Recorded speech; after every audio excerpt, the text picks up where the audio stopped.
obviously I love what I do, but it's nice to just do other stuff. And like with all these other little tips that I'm picking up from these seminars, it's good to like put them into practice and try and use them and see how they feel, and maybe incorporate into my own work. Yeah.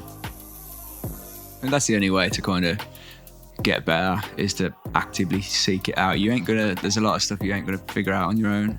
Yeah. Not without fucking up a load of stuff maybe. So yeah, I think seminars are the best way forward.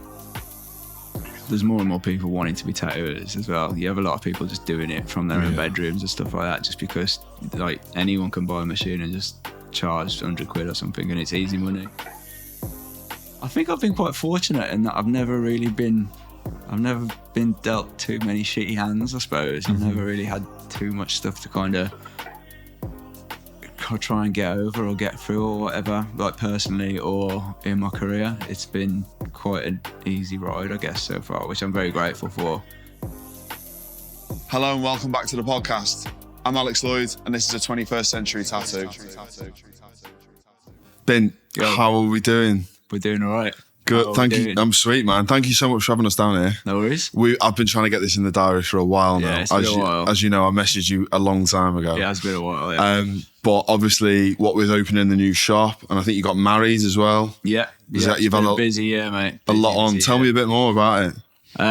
What, the whole year or anything in particular? Oh, mate. Obviously, it was after lockdown, so everything that was meant to happen in the last couple of years all happened this year. So I had my own wedding. I had like 4 other weddings to attend. I had a few festivals, millions of birthdays, and a few guest spots on top of that, and a convention. So yeah, it's just been hectic, mate. So that's the reason that we haven't had a chance to do that until now. Yeah, how was the wedding? Congrats. Mental. It was mad. It was a 7-day long kind of extravaganza. Yeah. We had basically we could only rent the place out for the whole week, so it's Friday to Friday.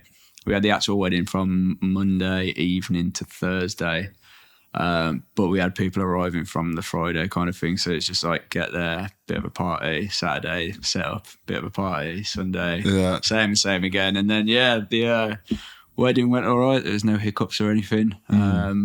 And then just a couple of days, big party basically. Had a banging weather for it. Got the council round because there's noise complaints. Really? That's a good sign. It's a good sign though, isn't it? I thought we were going to get the police round at one point, to be honest, but yeah, they never came. But how many people did you have? About 160, I think it was in total. We had like a 10-piece band and everything, playing loads of like garage and drum and bass. And yeah, it was sick. It was really, really good, mate. I managed to stay pretty sober and remember the majority of it as well. Yeah. See, that's what I don't even know if I'll be trusted. Honestly, mate, it was difficult, but that was one thing I said to myself I was going to do, like, don't get too pissed. So, and obviously I had a few throughout the day and then like coming up to the speech and everything. But yeah, I can remember the whole day pretty much. That's rare for me usually. So, any tip for someone getting married? What's the one thing? You know what? I don't usually like the attention being on me. I never like crave attention or like try and get in the middle of anything. And so that was kind of worrying, to be honest. Like everyone's always on you, and you being the center of attention. Yeah. But on the day, it was actually all right. I didn't mind it because it was the day and everyone's there for you and everyone's like excited and buzzing and really happy and like there's just so much love in the place. And it kind of, I wasn't that nervous about it anymore. So yeah, just enjoy it, man. Another thing that someone told me was like, make sure you and your missus like have a little bit of time together throughout the day. So yeah, like every like a couple of hours, just go off on your own for a little bit and do whatever. I feel like I'm too much of a control freak. I'd be wanting to make sure that everyone was having such a good time. I would forget about doing stuff like that, you know? Yeah. Well, every now and again, like the photographer would come on and like drag us off. She's like, oh, come on, like the sun was setting. She's like, it's golden hour. She's like, come out here now, quick. So then we went off and then went on a walk around the woods and that kind of thing. It was nice. It was, it was fucking good, mate. Yeah, Love that. It was a good week, yeah. Perfect weather, perfect guests, perfect place. Where was it then? So where are you living at the moment? I'm down in South East London, so I'm in Woolwich. And the wedding itself was up in just outside of Norwich, in Norfolk somewhere. It's like on the coast, on the north coast, basically. You got any links up that way? Nah, so how it happened is we were getting married the year before. My pal got married in his friend got married in a venue, and we went there to check it out, and it was banging. So we put a deposit down and that. And then when COVID happened, this venue decided to cancel all weddings and not be a wedding venue anymore and just have like smaller groups. Right. So then we were kind of stuck to that area because we'd got like the local band and the local like caterers and everything. So we ended up just going on Google, and I think my missus was just like searched for a place with no curfew basically, so we can have a party quite late on into the night. Yeah. She found that place, and it was spot on. Yeah, it's worked out well. Yeah, it was cheaper. We had it for longer. It was just better. Yeah, there weren't no neighbours for about a mile as well, about a kilometre or something. So yeah, it was decent. Yeah. Nice. Yeah. Well, congrats, man. Yeah, thanks, mate. Why did you ask if I had any advice? Are you getting married? Well, I don't know. Well, mate, I'm sure it might happen at some point. Yeah. And it's just alien to me. You know, you only do it once, don't you? And I guess it's just like that was it. Yeah, exactly. And anyone that's listening, I guess, who's not married. One of our artists has just got married as well. So and he's South African. He had back in South Africa. So I'm just kind of trying to get the feelers out and do a bit of research, you know. Yeah. Sick. Well, now that's over, you've obviously got a bit more time to kind of focus on this place, Black Tapestry, the new venue, the new shop. So talk to me about this. How did this all come about, and how long you been here now? I've been here now for maybe like 2 weeks, I think. I started looking for a place, maybe like a year and a half ago. And I found a place in Hackney. But then there was a few little dodgy things about it. I just didn't feel right. So I kind of pulled out of that. And then I kind of stopped looking for a bit. Then I found another one down near me in South East. It was sick. It was massive though. It was like 1,000 square foot. And it was on the high street. It was banging, but it was a long process to kind of get the change of use sorted. And it was like 4 or 5 months. And in that time, I'd kind of talked myself out of it because, there's so many people at the minute like moving or opening their own place or going private. And I was like, a place of that size, it's going to be difficult to fill it. And I didn't want to struggle or, like kind of worry about being able to make the rent and that kind of thing. So, yeah, I pulled out of that one. And then it got closer to the wedding, so I just knocked it on the head for a little while. I said, I'll wait until that's all blown over, and then I'll start looking again. And literally a week after I got married, I was at another wedding, just chilling in the morning, because it wasn't until 3 o'clock, I think. So just chilling in the morning, killing time. Went on Gumtree, and this was the first place that came up. It used to be a tattoo studio anyway, a Flora and Fauna, it's called. Yeah. It obviously worked as a studio before. So I rang the guy. I was just like, look, I'm in Bordeaux at the minute, but can you just hold it for me? I'll be back tomorrow. I'll come down and check it out, and I'll happily put a deposit down on it.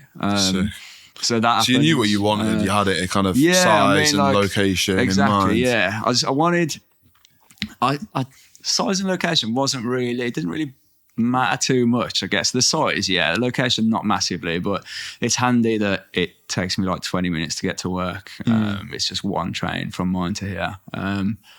But yeah, I wanted somewhere where I didn't have to worry about being able to fill it. Overheads, That was the thing, because I can kind of keep this place going on my own. Yeah. So I don't have to rely on anyone else. And if anyone, Naomi's joined me now, but anyone else that joins, it's kind of just a bonus, isn't it? Yeah. There's a lot to be said for that, and like, and I completely get it. I think it's so important. Because you don't want to add any more, like it's stressful enough in it, tattooing, to have to then worry about all of that stuff on top. Yeah. Having to make sure everyone else is looked after. Yeah. If you can just focus on looking after yourself and more importantly, looking after the customers, then jobs are good, isn't it? Exactly. Yeah. You obviously mentioned this about how this seems to be, and it seems to me as well that it's like there's a lot of people kind of going down this private studio route. Why do you think that is? I don't know, man. Personally for me, I've been tattooing for like 10 years now, and it was the next step, I guess. Just wanted my own. I want everything how I want it. That was the one reason mainly. Like I want massage beds. I want like the lights on the wall. I want like everything where I want it to be. So that was the main reason that I wanted to do the private thing. Also, I guess I've got a decent following, so I don't rely on passing trade or anything. And I'm still in London, so my clients will travel, I guess. I don't need to rely on passing trade or a shop front or anything like that. So I just thought the private option just Maybe you don't want it either. Like it's not... I mean, I haven't done a walk-in in like 5 or 6 years, you know what I mean? I find them stressful anyway. Yeah. So, like, you have the tiniest little thing and it takes you like 6 hours to do because they want it moved like 0.5 millimeter and that kind of thing. So, I think the reason that I wanted to go private was just because, I just wanted it my own way, and I don't need to be in a big busy studio. I just wanted to.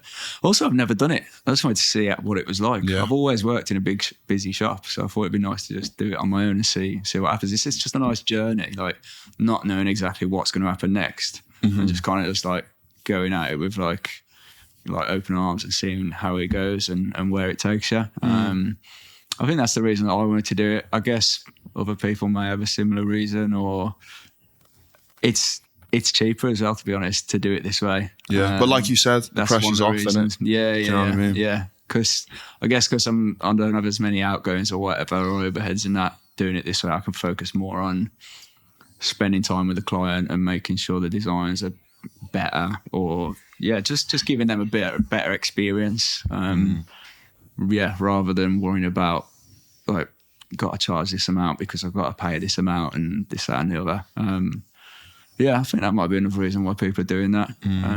But there's loads of spaces now in London where like all over the place there's little clusters of private studios. It's just a nice way of working, I think. I don't know if I couldn't agree more. I think it's just like each to their own, innit? And I completely get it from a customer side of things. I think it's great because if it is a bit more intimate, they probably feel a little bit, it just feels a little bit more special. If it's too big, there's too much going on. You just feel like you're kind of one of many, you know? So I like it. And you're in a banging location, you know? I feel like you've got quite a lot of creatives around right next to the station. It's sick. We'll get on to a little bit about how you've kind of done it up. But like you mentioned about how you've worked in these big studios. I know you were obviously at Origin with Matt Stops.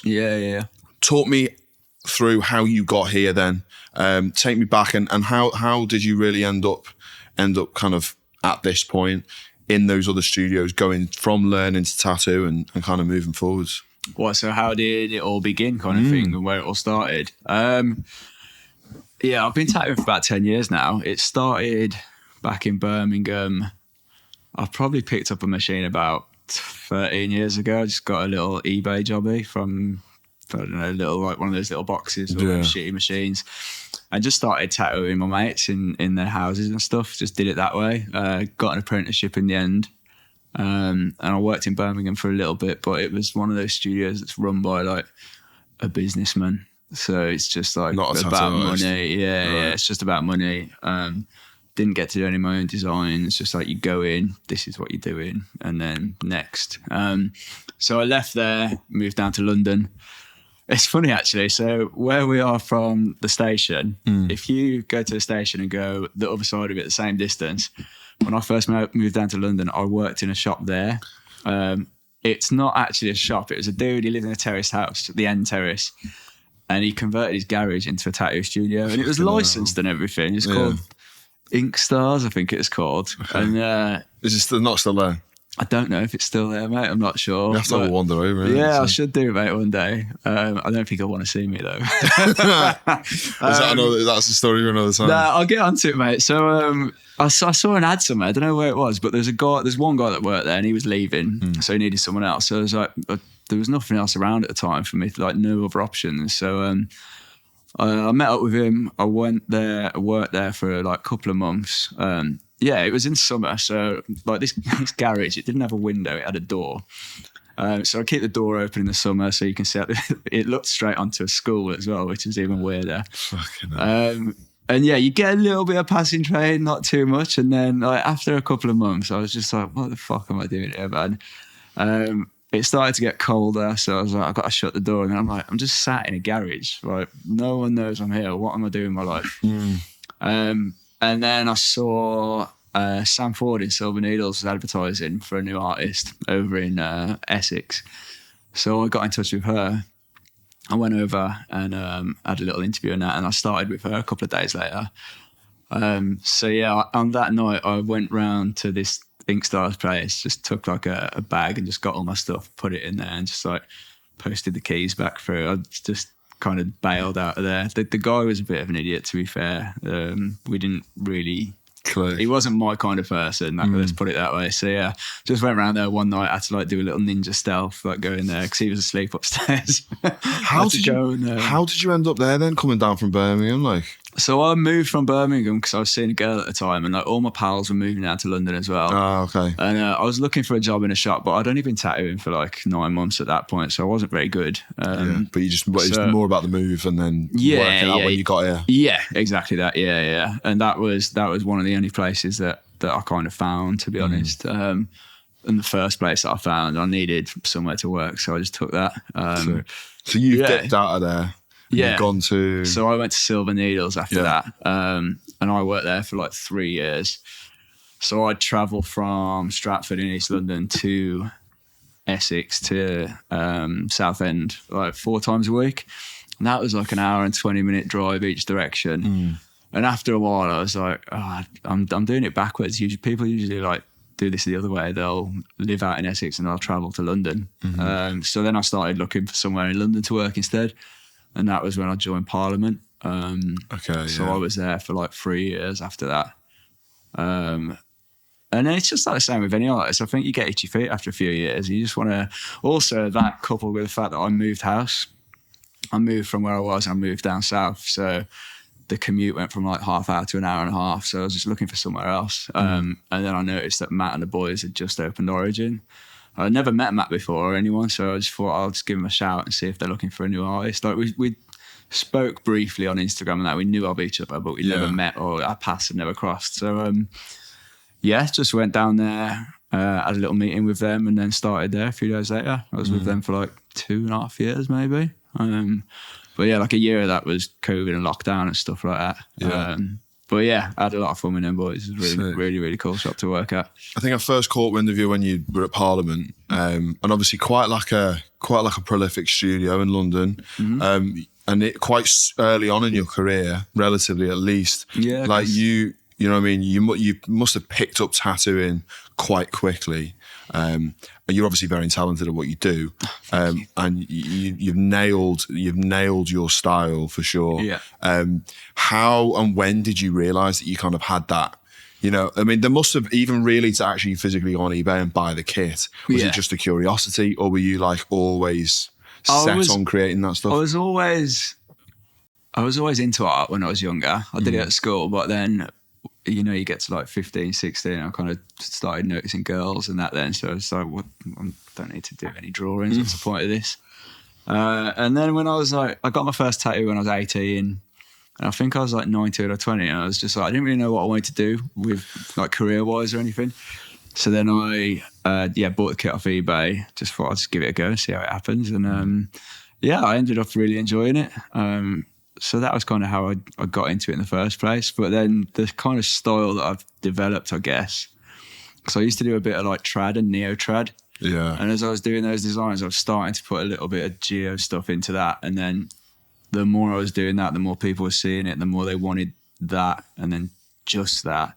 So I ended up dropping all the neo-trad. And then, it just kind of naturally progressed after that. People just started asking me for the dot work and stuff. And that's where I am now. And it's gone from was there anyone really when you started doing that stuff that you were kind of looking up to and was inspired by, or was it just like it was just kind of off the top of your head? Because there's a few artists that do stuff similar. None of it's exactly the same as your work. I feel like your work is quite recognisable as work by Bintt, you know? Yeah. But that dot work, mandala, geometric, like ornamental, I mean, how would you define it? Something like that, I guess. There were a few people that I was looking up to when I first kind of started doing it. You had like I'm terrible at remembering names. A few boys out in America, Cassidy Bell. But there was a few boys out there. Anyone in the UK? Not massively at the time. No, it was mainly in the States where like the geo stuff was kind of taking off a bit more. So I think that, I don't know, that might have been why I kind of got busier doing it, I guess, because I think when I kind of started doing it maybe like 6 or 7 years ago, there wasn't loads of people in the UK doing that kind of style.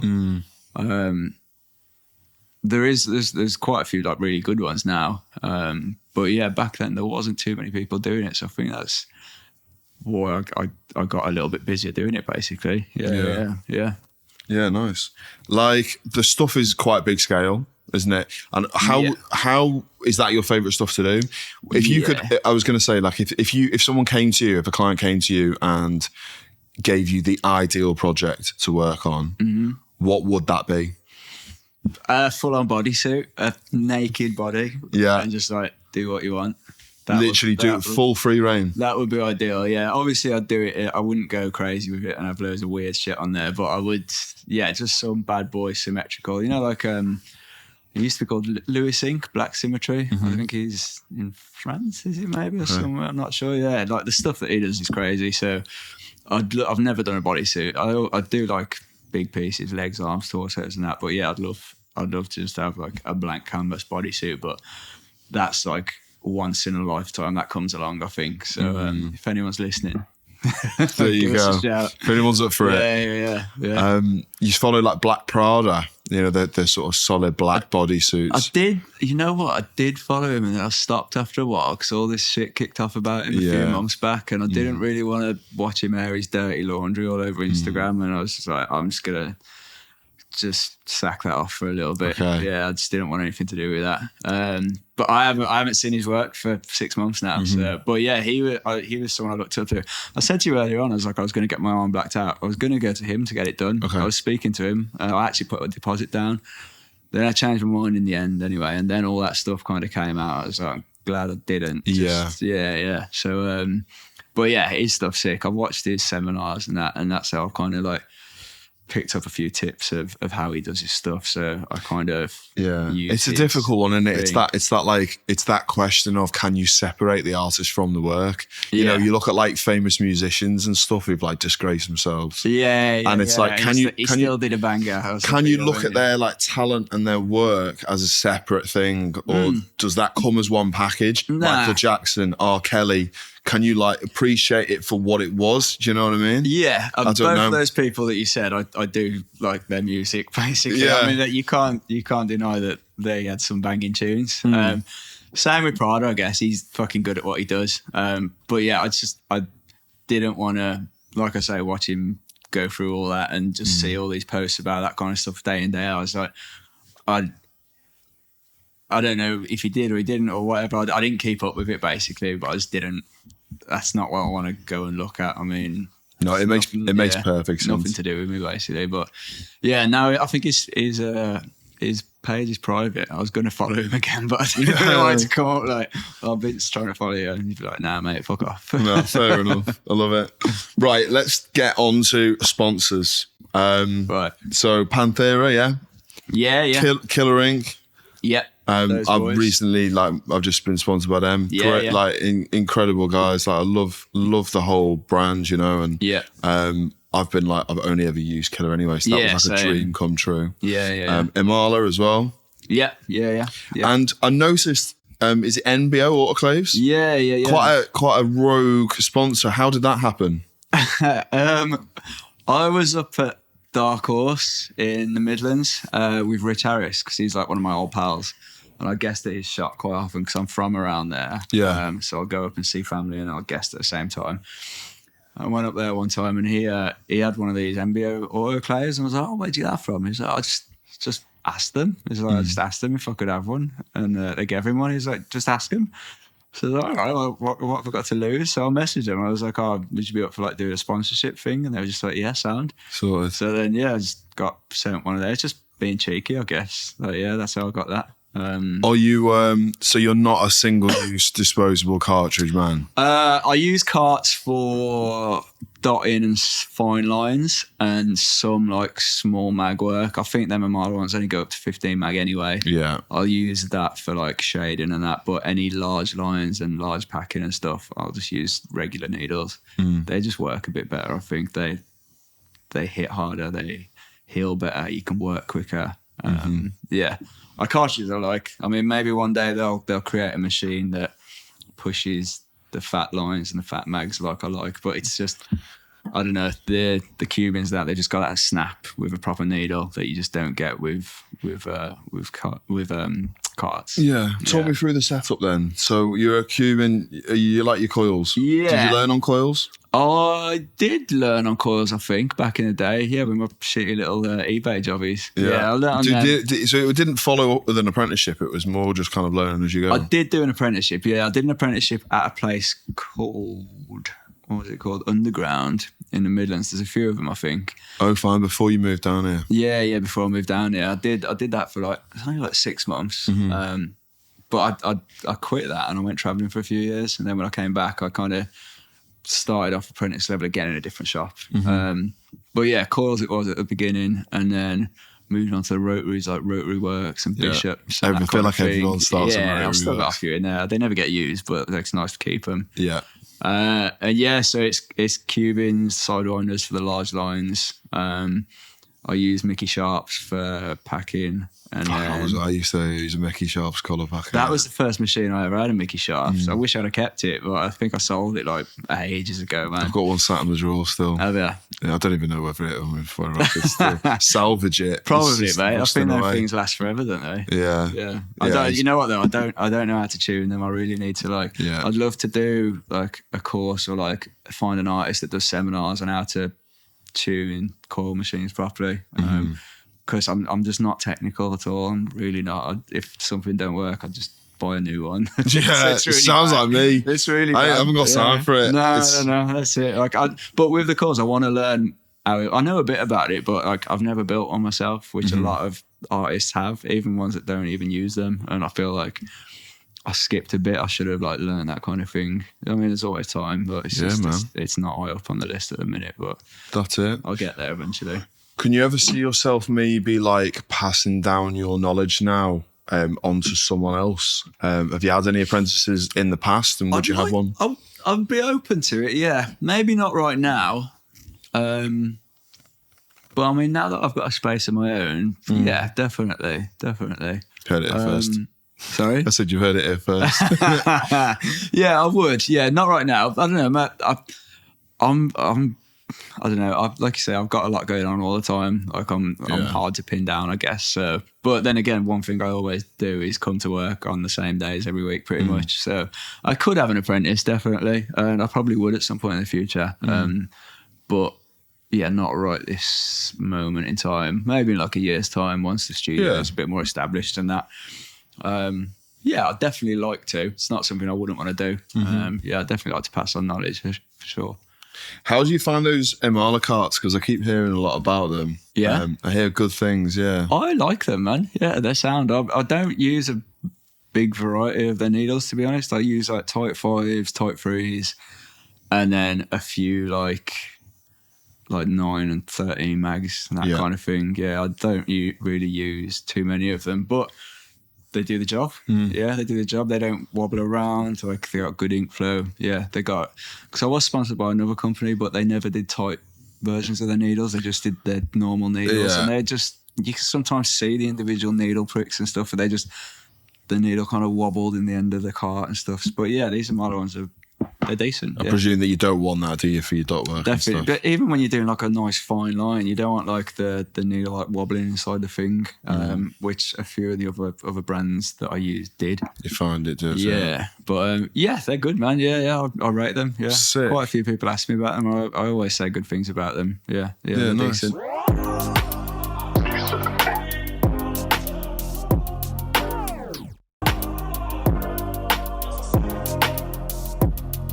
Right. So what I would like to do, because your process looks pretty mad. I mean, I'm looking at some of these stencils and stuff like that. Chrysanthemum piece looks crazy. Yeah. I'd love for you to explain to me a little bit about how you go about creating this stuff. I know that you've got some brush sets available from Procreate. Talk to me a little bit about your composition, your design process, and using Procreate, because there's a lot of artists I think that listen to this that will want to know. Yeah. Composition then, I guess, depending on where it is on the body, I'll try and get it to flow with the muscle structure underneath. Yeah. So I've got it's a couple of brushes that I bought from Etsy or something of you tap it and it's like the limb of the body, but it's like the muscle structure underneath, so you can see which way to do it. So I kind of sometimes use that as a bit of a reference point as to how it flows and that.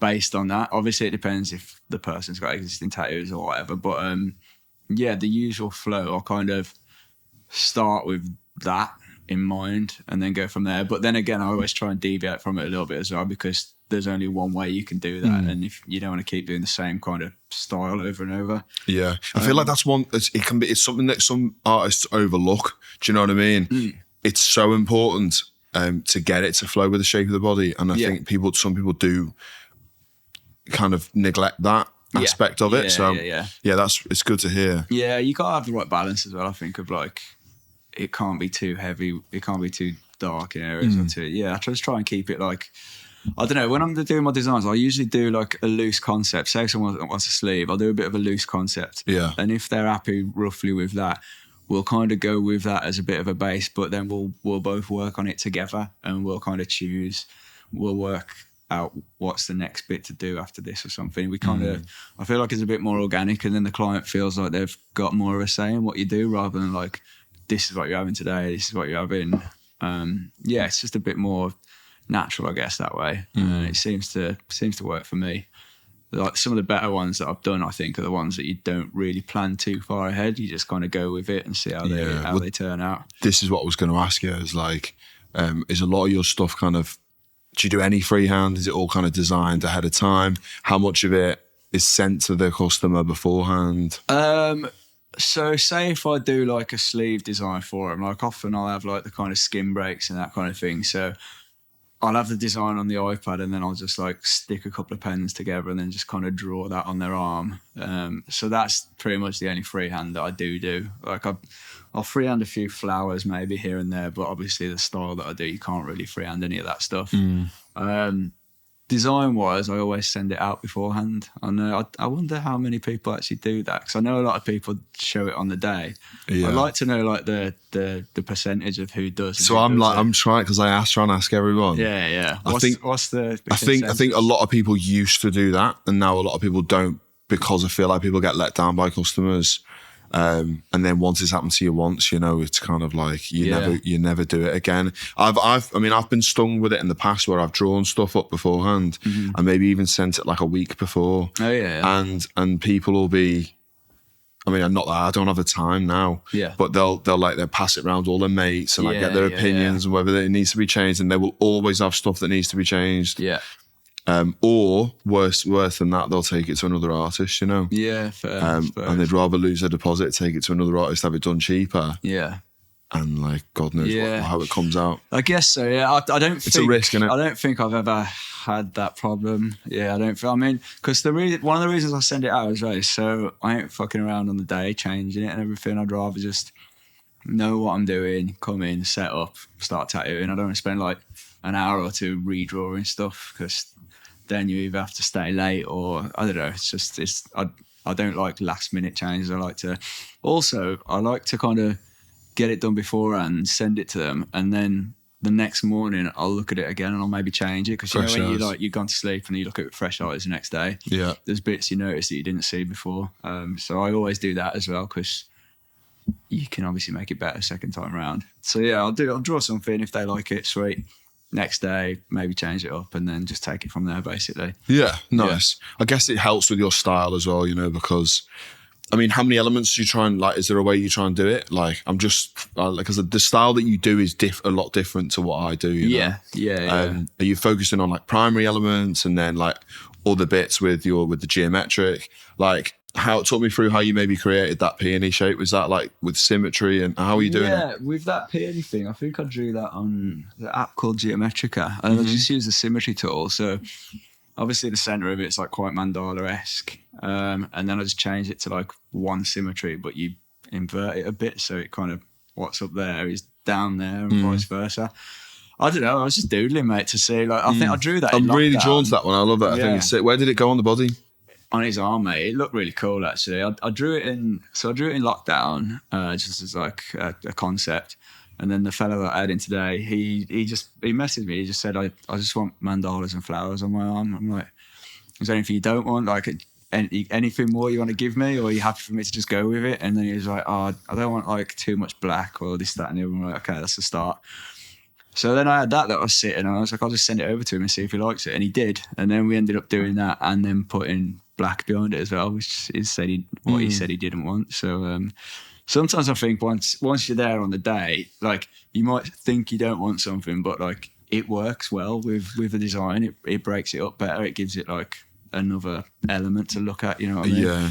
You hope that they'll trust you as well. And almost always I'm like, just trust me with it. I'll make sure it looks good. Yeah. And as long as you're on the same page with the way it's going to kind of look in terms of its shading and the shape and stuff. So I've done that before where I've gone to an artist, they're like, yeah, trust me, it'll look good. And it didn't. Oh, I wish that I'd gone with my gut and been like, nah, it's not what I want. Is that because you're an artist as well?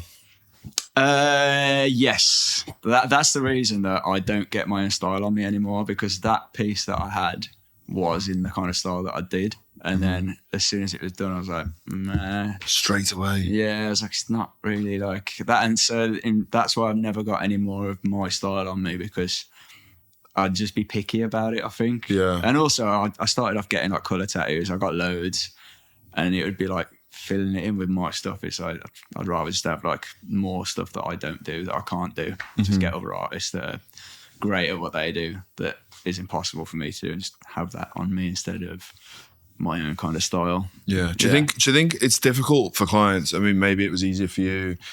I don't know. Do you think it's difficult for clients to maybe kind of voice an opinion if they're not happy with the piece? Or do you think by giving them that time ahead of time to make any changes? No, I think clients will definitely say if they're not too keen on one thing, which is why I kind of ask people to obviously tell me what they want, but then also say if there's anything they definitely don't want in it, because some people don't like certain things or don't want certain things a certain way, which is good, because then that makes me put it in a different direction. I might not have thought to do it, so it'll like influence the design in a different kind of way. Yeah, something that I wouldn't naturally do, maybe. Yeah, people are quite good at saying if they don't really want something, but to be honest, like touch wood, most of the time that I send a design out, it's 90% of the time it's what they wanted, and they're kind of happy with it. And there'll be like small changes maybe, but it's never like, nah, that's not what I wanted at all. Can you do it this other way? Yeah, the majority of my clients are sound, really. I'm quite lucky, I think, with the clients that I've got, because they're all pretty laid back and happy to let me kind of go with whatever it is that they want. Yeah, sick, man. Right, bit of a deep one. If you, I guess I want to know if you could go back at any point right now in your life, like, and give yourself a piece of advice for now, what would it be? Any regrets? It's a deep one. Go back and give myself a bit of advice for me presently now. Yeah. Like work related then. Well, it can be anything. See, that's it. It can be anything, you know. It's like general life advice, if anything, you know. Yeah. Because I feel like there's so much stuff, even just over the last like 6 months, that I feel like I'm learning. You know, it's such a process. There's one thing that if I could go back and tell myself something. So I do a thing. I've got this thing at home. It's a diary. It's called One Line a Day. Basically, like each day of the year, there's like a couple of lines, and you can write a few things about what you did that day or anything like that. And there's 5 years per page. Yeah. So you can look back at what you did on that day for the last 5 years. And I'm like 7 years into these books now. Every day for 7 years? Every day for 7 years, yeah. And I would love to go back to me at the age of like 18 and be like, mate, start doing this now. Because I don't really remember my early 20s at all. Like, it's all a bit of a blur. So if I could go back and tell the old me a piece of advice, it would be that. But it would be what? It would be to start writing this little diary thingy now. So then I'd have reference history of like, yeah. It's just good to read back every now and again. Do you have these physical books? Yeah, I've got one at home, man. I've got 2. So I've filled one, and then I'm like 2 years into the second one. They're literally like A5 size. How thick are they? They're like 7 video years. size, like thick or something. They're good, man. You can get them from I don't know, anywhere. Like just Google it. It's go such on a sick Amazon or idea. I something. thought of it. Yeah, Yeah. it's really good. And I've been doing this every day now for 7 years. So I don't know. It's just nice for something that I could have when I'm older. Be like, I know exactly what I've done every day of my life. You know, some people take a picture of themselves every day and like put it together in a video. It's a similar kind of thing, I guess. If I could go back and tell myself something, that would be that. But if I could go back and tell myself something so that it changes me now, I don't know, man. I'm kind of like content with what's going on, really. Mate, it's a good sign if you can't think of anything like that. Do you know what I mean? You've obviously been true to yourself. Like, do you have any regrets? Do you believe? I mean, I don't think you can ever look back, because everything that happens makes you the person that you are. Yeah. Do you know what I mean? And like, you almost have to fail. You almost have to make shit decisions in order to make the good ones in the future, don't you? Yeah. I've never been a person to kind of have regrets about stuff, really. No, I mean, like, if something didn't go to plan or didn't go the way you wanted it to, you just like learn from it and move on in it. It's not like, I don't really have regrets about stuff, I don't think. Nothing that comes to mind anyway. Yeah. No, good, mate. Maybe saying something when I was drunk or something like that. Yeah. I don't know. No, fair, man. It's a good way to live. Yeah. Well, I'm going to get on your case now, and I'm going to ask you why you've not put any tutorials on YouTube for the last 10 months. I hate the sound of my own voice. Okay. I was doing them during lockdown just as a way to pass the time. So it was mainly when I was making the brush sets and that, I think. And I just haven't, because during lockdown, obviously I had loads of time spare. So I was going and I was learning stuff myself. And then I was kind of relaying that information on. Yeah. And I mean, I've started doing a new thing now. There's like on YouTube, there's loads of like tutorials of Procreate but not necessarily stuff that I do. It's just like cool shit, like how to draw this cool thing. So I'll just sit there in the morning for half an hour and draw this thing along at the same time that whoever's doing it. But you just pick up like little tips and shortcuts and stuff and that kind of thing. Yeah. But there's like Mike Stockings, he's doing it now. He's got his like all of his videos, and if I was to do something, it'd be basically the same kind of thing that he's doing, and he's doing it now. So it's that's probably the reason I haven't done it. Some of the stuff he puts up there, like, I didn't realise at all. No, exactly. You wouldn't know it unless like you. But there was one with like a on one of the, I can't remember exactly. He's gonna kill me because I didn't. But like on one of the layers, there's like a plus symbol, and it's always been there. Yeah. Well, I've never thought of clicking on it. And it's like, do you know what I mean? So like duplicating layers and then it's mad. Yeah. Little shortcuts, but that's what it's about. I like when other artists help other artists out, you know? Definitely. And just giving advice. The whole kind of like, it's my knowledge, gatekept sort of mentality. Yeah, it's nice to share. Sharing's caring. So important. But yeah, I haven't done anything new like that for a while because I've not really gone out and searched for it myself, kind of thing. I've not really had the time to kind of teach myself anything, I guess. Is there anything that you're trying to focus on, like learning now? Or do you feel like you're where you're at with your tattooing and where it needs to be? There's nothing I'm kind of focusing on learning at the minute. I was messing around with like 3D sculpting and that on Nomad for a little while, so I was like learning how to do that, but then I just went off it after a little while. It's just like I didn't really see that I had the use for it. I mean, obviously it's cool if you get really good at it and that's what you do, but if I couldn't find a way to translate it into helping me with tattooing. I mean, you can get like 3D models on Procreate already for like doing tattoo designs and that, so there wasn't really anything in that for me personally. But yeah, I mean, I've signed up to a few, what is it, there's that website like TTTS World or something like that, and they do loads of seminar videos and that.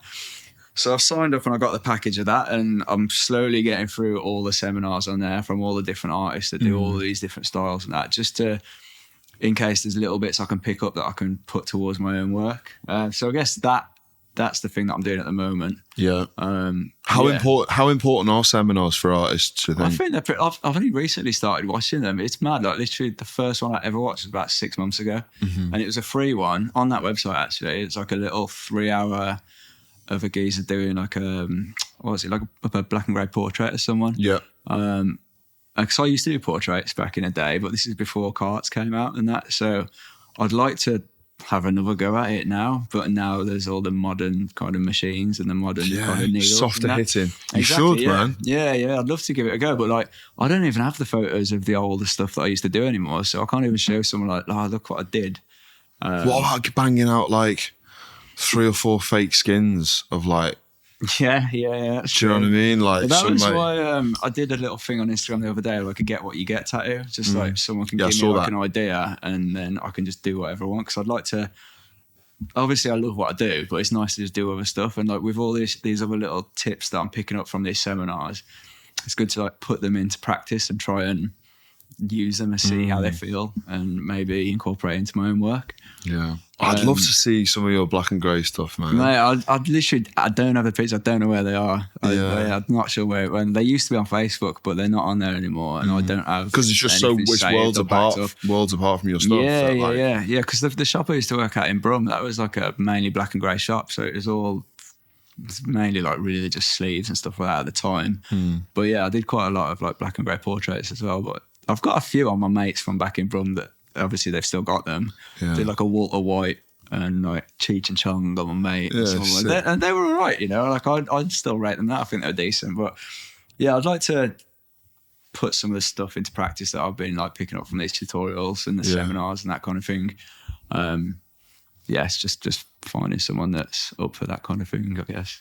You know, when you go to an artist and you know what they do and they're like, oh, how about I do this? You're like, I don't want to be a guinea pig. Yeah, exactly. Yeah. So I need to find some guinea pigs, basically. Oh, I'm sure you'll be all right. Is there any particular artists right now who you're like rating or who you'd love to learn from in a seminar format? A few people. Mainly, well, in America, a fella called Eddie Royce. He does a lot of like black work, black on black stuff, white on black. Yeah. His compositions are sick as well. Mate, they're all in America. I'm terrible at remembering names. No, that's fine. Mate, there's a few in the West Coast as well for me. Yeah. People like Mr. Troshin, Daniel Silver. Like their stuff is just mad. Yeah. I really want to do a seminar with like Inal Bersikov, the miniature black and grey stuff. Oh yeah. Because I feel like I really want to try and I'm making my stuff smaller and smaller, and I just want to try and perfect it as much as I can. The seminars are the next thing that I really want to do. Yeah, they definitely are, mate. I feel like it's just they'll do it in some way, and you think, I just hadn't thought about doing it like that, you know? Yeah, exactly. I think that's the only way to kind of get better is to actively seek it out. There's a lot of stuff you ain't gonna figure out on your own. Yeah. Not without fucking up a load of stuff, maybe. So yeah, I think seminars are the best way forward. Definitely. Yeah, man. But yeah, there's a lot of people that I look up to, man. Like there's a lot of people that I follow, like kind of like abstract, trashy realism kind of stuff. Like my pal Rich, again, the stuff he does. But then you got like Walter Montero, who does like mad, colourful abstract pieces. I love all that kind of stuff. Like, the things that I look up to are all colour stuff for some reason. Stuff that's not your style, yeah. Yeah, like I've had it. I don't particularly like doing colour. It's messy. It takes ages. I don't understand colour theory that well anyway. But I just love looking at that stuff. Yeah. It's just because I can't do it, I guess. And I had Dean Gunther on, and his colour stuff is crazy. Yeah, it looks like a painting, you know. Yeah, it almost like you can see like brush strokes in it when it's a tattoo. It's Some people have just honed their skill. It's mind blowing so well. Yeah, I think it's great, and I'm exactly the same with colour. It's just so alien to me that I just I respect it massively. Yeah, anything that's not my style, I guess. You know, it's like, that's it. I feel like you shouldn't look up to too much stuff that is your style because you end up imitating it, maybe. That's it. You know what I mean? Like you should look past that and look at other stuff and try and get inspired by that, maybe. So important. Yeah, because I often find myself like I'll do a design and then like subliminally like fuck, like this is very similar to this one I looked at last week, and I'll do it without realising, because it was a similar style I was following or looking at or whatever. Yeah. Like a similar point, but not the same. You mentioned earlier about how you were like doing your tutorials and stuff quite a lot throughout lockdown. And obviously anyone listening to this, artist or not, knows how difficult that time was. For me personally, like I found it very difficult to be inspired, and I had like a massive creative block. Yeah. How did you, and how do you now get that inspiration for your work, you know, to be able to be cranking these pieces out? Yeah. You know what? You go. You have like your ups and your downs, I think, as probably everyone does. Well, definitely everyone does. Like some days, well, some like for weeks on end sometimes, I just like, I can't. Say, for example, I'll like, right, Wednesday's my day off usually, right, I'm going to come into the shop, I'm going to sit down and do some new designs. And then I'll get there on Wednesday, I just feel like, fuck, what am I going to do? I can't think of anything. And then you put the pressure on yourself, and then it like gets worse. You have just more got of to a block. be in the mood for it, I think, a lot of the time. But then I guess, because obviously there's been a lot going on at the moment, I've just been drawing for my clients. But luckily, what my clients are asking for is cool stuff that I can kind of then take and make something a bit new out of, or like kind of push ideas that I've got that I want to get out on paper. But then, and then I can do them. On like your hardest days, then on those days when you've got real creative block, you're having a shit time at home, blah blah blah. Where do you pull that motivation to keep going? I probably don't on the day, mate. A lot of the time, I just if I'm not in the mood, I'm not in the mood, and I know I'm not, so I just won't try and push it. Usually, like I'm most creative in the morning, so I'll get up at like 6, 7. I'll have a coffee and I'll sit there and I'll draw for like an hour or two, usually for the appointment the following day. And if the appointment the following day doesn't need to be drawn for, I'll try and draw something that I want to draw myself. But yeah, I'll go through periods of like weeks, even months, where I've just got no motivation to draw stuff. And I know now to just allow it, just like let it run its course. And then like in a couple of weeks time, I'll be like, right, I'm ready now to like do more stuff. But like having this space here, it's just giving me, because back home, got like the dining table to draw on, but as I say, I'm creative in the morning. Yeah. My missus, she'll work from home from like 8:30 onwards. So I've got a really small window in which to sit there on my own and draw stuff. Whereas I've got this space now. And that was another reason I wanted to open my own shop. So I've got my own space where I can do new stuff and do new designs and try and just put some new work out there. Just like stuff I want to do, like new designs, basically. That's it. You might find yourself kind of spending a bit more time here as well. Like, I think so. Yeah. Because I feel like I'm better at drawing and stuff. Like I say in the morning, or when I'm on my own, when it's like a bit of peace and quiet or something. So yeah, I'm going to come into the studio on my day off and try and draw and stuff, definitely. Or even like, I don't know about staying late, because I don't particularly like staying late. I've usually got stuff on in the evening or whatever. But, if the motivation isn't there for me, I won't try and push it. I'll just let it not be there, and then sooner or later it'll come back.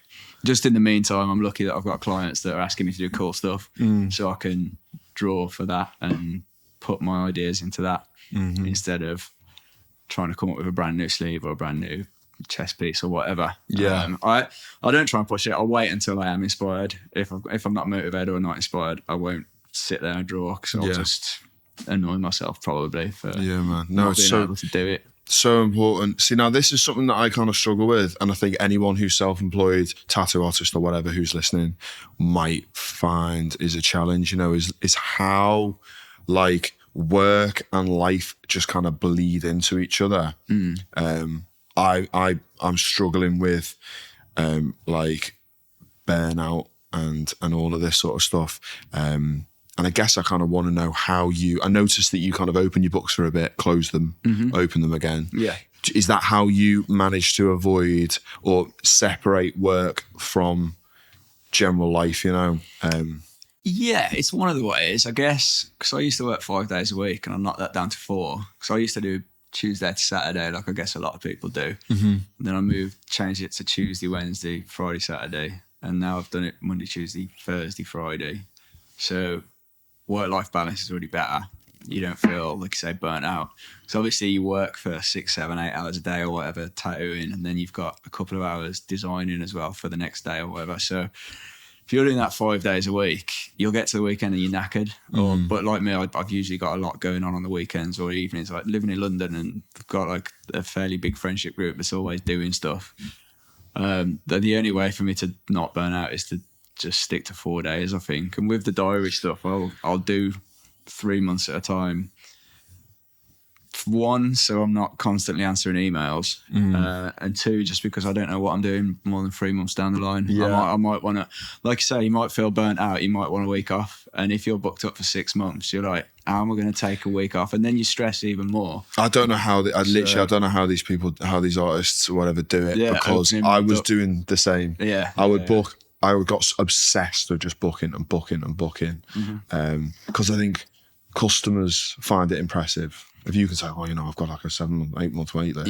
Everyone's like, wow. But also, I think that some people are like, I ain't waiting that long, and then they'll go somewhere else. But I'd rather, if you're like, oh, sorry, I can't book you in right now, but I can get you in 3 months' time when my diary opens, rather than being like, oh yeah, I can book you in now for a year down the line. I think it's a bit, I don't know, personally, I think people would rather do that. 100. Yeah, you can lose business as well. Like, it's a good problem to have, isn't it? Like, we're talking about this like it's a bad thing, but like it is, and yeah, it's so important. It's a way of keeping busy. Like, it's just a double-edged blade. Like, you're keeping busy because you're like, I know that I'm busy for the next like 8 months, but also you might be putting people off because you're booked up for 8 months. There's no right or wrong answer.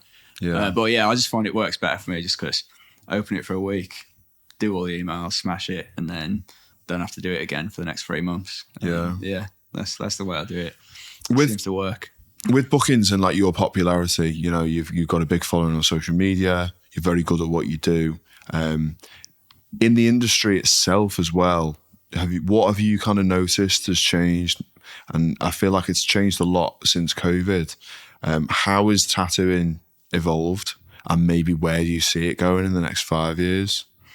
That's a deep question. How has it evolved? I guess the private studio route, maybe I've noticed a lot more of that. Definitely that way. Do you think attitudes from artists or customers? The attitudes of artists. I'm not putting words in your mouth. I guess I just want to know. Yeah. I don't really know how to answer that question. Like, after COVID, I guess people, me personally, I was trying to keep it how it used to be. I've not really changed too much at all, I don't think. Just stick to your roots, innit? Yeah, basically. Just I hope it doesn't come back, maybe. I don't know, I don't think I've changed too much since the COVID and everything. I know, like, some artists probably have, but I don't know, I guess I've noticed tattooing. I don't know how it's changed. How it's changed, is it? I don't know. I feel like there's a lot of like the kind of more, the style that you do, maybe, that's a lot more popular now. Like the more micro detail, fine liney kind of stuff, especially in London. I feel like certain styles are kind of native to an area. Like, you go up north and you got like trad stuff everywhere. Yeah. London's very... Why is that? I don't know. I don't know why it is. Maybe like, I don't know why it is. Maybe all the artists just kind of congregate around there. It's like, oh, that's where trad is. I'll go up there because that's what they do. But yeah, I find a lot of like London's got that kind of micro realism, fine line little tattoos. Do you think tattooing is saturated and there's competition now? I think it's definitely saturated. More so in certain styles than others, I think.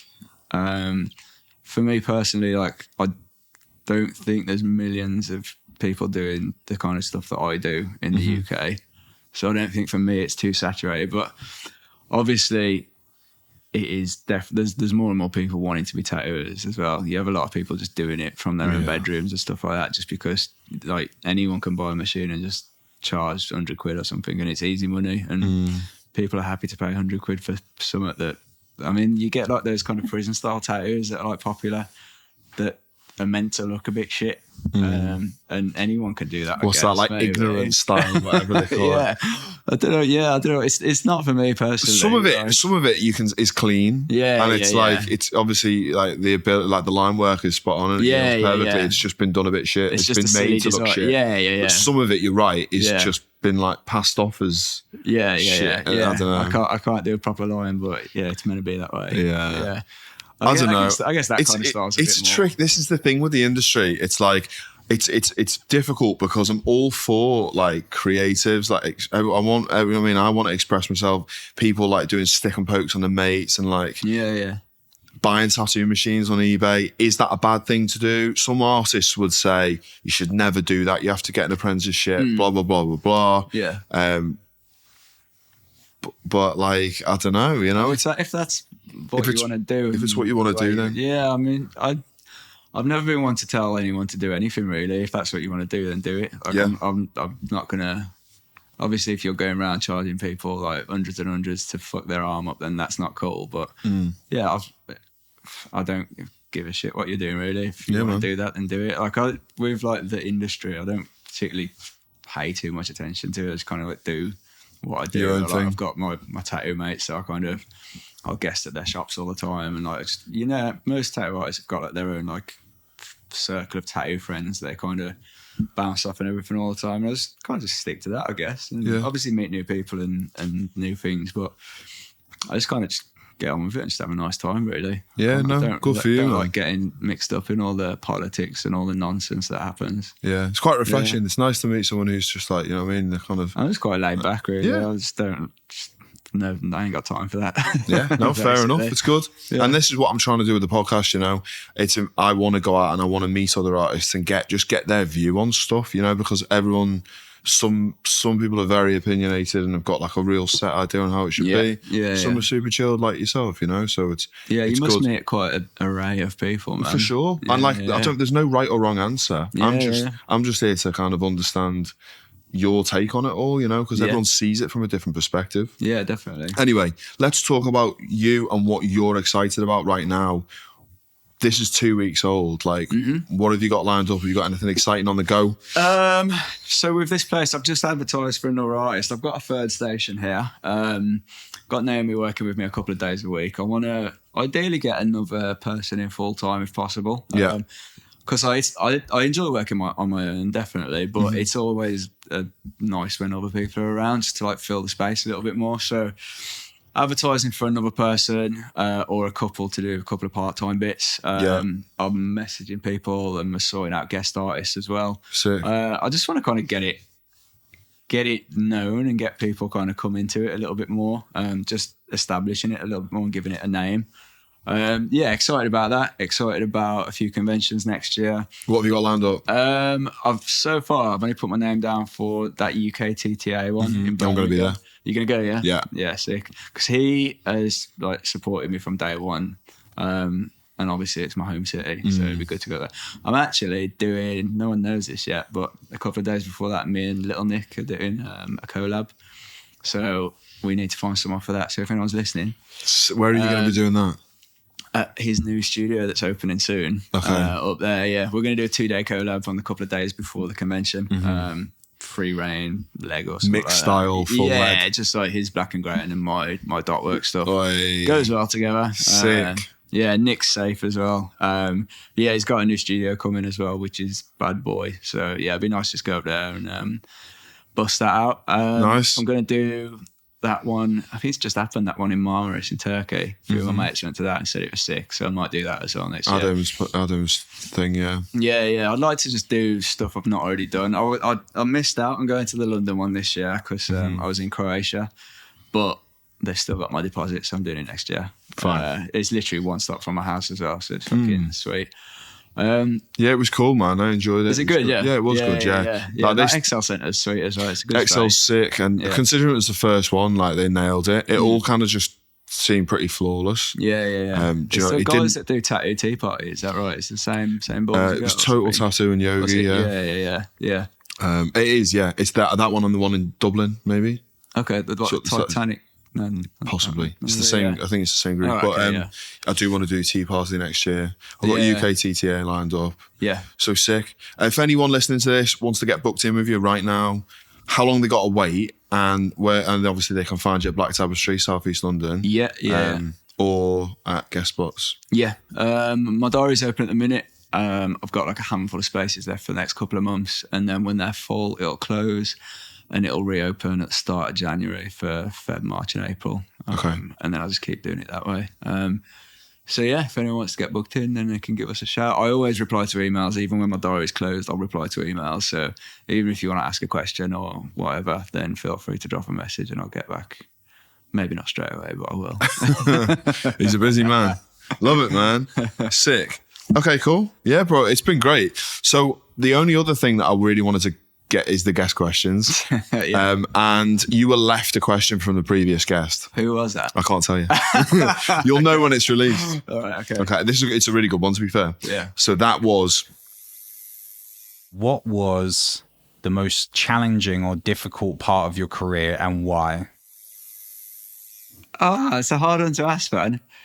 Challenge, I think one of when I left Silver Needles, actually building up the courage to tell Sam that I was going to leave, that was pretty nerve-wracking. And I put it off for weeks as well, because I had a lot of respect for her and I'd been there for years, and it was the first time I was actually leaving somewhere I really enjoyed. I knew it was the right step to go to the next place, but it's just when you got so much history there, it's just not. I'm glad I made the decision though, definitely. But I don't know, that's a hard question. I think I've been quite fortunate in that I've never been dealt too many shitty hands, I suppose. I've never really had too much stuff to kind of try and get over or get through or whatever, personally or in my career. It's been quite an easy ride, I guess, so far, which I'm very grateful for. That leaving Silver Needles, did it teach you a lesson, do you think? Definitely don't not do something because of what someone else might think. If you want to do something, then do it. People will understand if you want to go and do whatever you want to do. Yeah. It's when I left Origin, I told the boys straight away, I was like, look, I'm thinking about leaving. Didn't want to drop it on them last minute. I was like, look, I'm actively looking for a studio. It's something I've always wanted to do. And they're super encouraging and helpful and everything. And, supportive. So good. That's what you can ask for. Yeah. I'm pretty grateful that I've never really had a massive thing to try and overcome, career or personally, really. I just try and make the best out of every situation and make the most of everything. So whatever happens, I just try and look on the bright side and just keep on going. And nice. Basically, it's words to live by. I like it. I suppose. What about yourself? You got one to leave for the next guest then? Yeah, it's nowhere near as deep, but would you rather be a patio or a shed? Would I rather be a patio or a shed? I feel like a patio would see more action. That's exactly what I said as well, mate. Yeah. But then if the shed's got a man cave in it, then I don't know. Might see a bit of weird action. Yeah, who knows? Well, the next guest will get that question before they hear what I said anyway. So. All right, Sam. I love that. I think that's great. I think this is very divided between me and my mates. It's pretty much 50-50 down the line, and this always gets brought out at a party or something, and then everyone's arguing about it. But yeah, I'm Have you got both I'm at your house? No, I've got a flat with a balcony, mate. Oh, I've got a shed on my balcony, yeah. Okay. I'd rather have a patio, but... There you go. You always want what you can't have. Exactly, mate. Yeah. Love it, mate. It's been great. Yeah, mate. Thank you so much for your time, man. No, anytime, man. Yeah, love the work. I feel like I've actually got a bit of a gap on my side. Mate, come and do a guest spot here and we can do a few tattoos as well. That'd be sick. I'd love to. Mate. Doors always definitely, open. Man. Thank you so much. No problem. Safe, bro. No worries. Thanks for listening. I hope you've enjoyed the podcast this week. That's it for season 1. Keep an eye out for season 2 in the new year. Don't forget to hit that bell icon and the follow button to be notified of every new release, wherever you listen to your podcasts. And don't forget to hit that subscribe button on YouTube as well. I'm Alex Lloyd, and this is a 21st Century Tattoo. Thanks for listening.